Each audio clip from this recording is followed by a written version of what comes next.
Он живет в Верхней Балкарии. И там есть старинная мечеть, несколько сот лет. И он мне как-то возил и показал. И он говорит, я ее восстановлю. И он ее восстановил.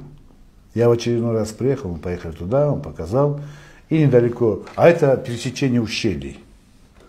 А если мы помним по истории, что наша цивилизация, когда мы жили в горах, она вот на этом пересечении была. Все пути были там, базары, торговые, военные. Это центр жизни был. И там речка протекает, и стоят два камня сорта. Высокие, по 2 с лишним метра роста, сантиметра, наверное, 40 на 40, вытесанные, и кольцо на каждом из них. И он мне говорит с усмешкой, такой, с юмором человек, вот вы молодые, умные, все, я для него молодой еще. Вы все знаете, Хаджи Мурат, ответь мне, что это такое? Для чего вот этот предназначен стол? Я вот думал, смотрел, никаких мыслей не пришло мне в голову.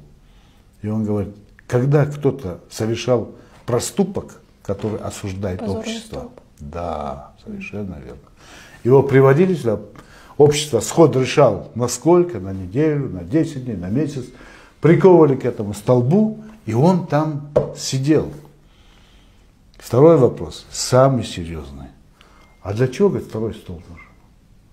Вот здесь я вообще в недоумении. Вот один есть. Я же не скажу, что для 2, да, человек, его можно там тоже приковать. Я молчал, не мог ответить. А второй, говорит, стол для того, если кто-то пройдет мимо и не будет порицать. Он сядет рядом. Проходящий должен порицать его. Что будет с этим человеком, с этой фамилией? Он уже изгой. На его дочке никто не женится. За сотни лет это не забудут. За его сына замуж никто не выйдет. Вот это есть сила общественного порицания. И тогда эти устои стоят жесткие.